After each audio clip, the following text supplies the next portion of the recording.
Welcome back to my new series where I give you my top 3 prospects of each division. Let's get into today's section with the Bantamweights. Coming in at my number 3 spot is Javid Blachowicz. On the feet, Javid is very slick, where he'll take a half a step forward, grab a read, drop step, and repeat until he's closing off the octagon and forcing reactions and shots out of his opponent so he can counter and flood them with his volume boxing.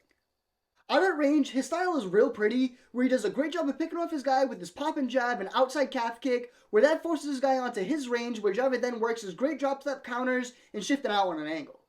Coming in at my number 2 spot, it's someone I've been swearing by for some time now, and that's Phillips.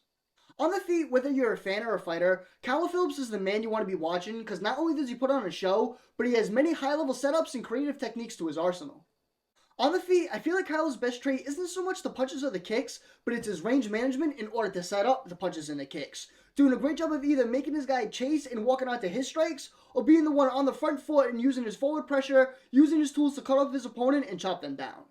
When it comes to his grappling, he has good timing going under attacks for the takedown, or using that timing to get double underhooks and score foot sweeps from that position, but once the fight hits the mat, he's a very opportunistic grappler, spending little time in one position where he's constantly working for a better position to set up the finish in sequence. And for my number 1 bantamweight prospect, I feel this one almost goes without say, but it's Umar Namaga.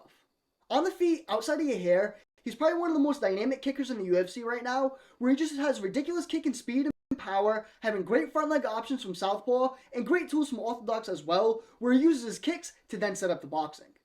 When it comes to his wrestling, he has that traditional Dagestani style, where he'll grab double underhooks against the cage and try to wrestle his opponent down to the mat, where he then has tremendous top control and applies crazy upper body downward pressure to keep posture and periodically work ground and pound. There were some names that were tough to leave out, like Mario Batista and Jonathan Martinez, so shout out to them, but let me know some of your favorite bantamweight prospects, and let me know who you think is going to be on my featherweight prospect list.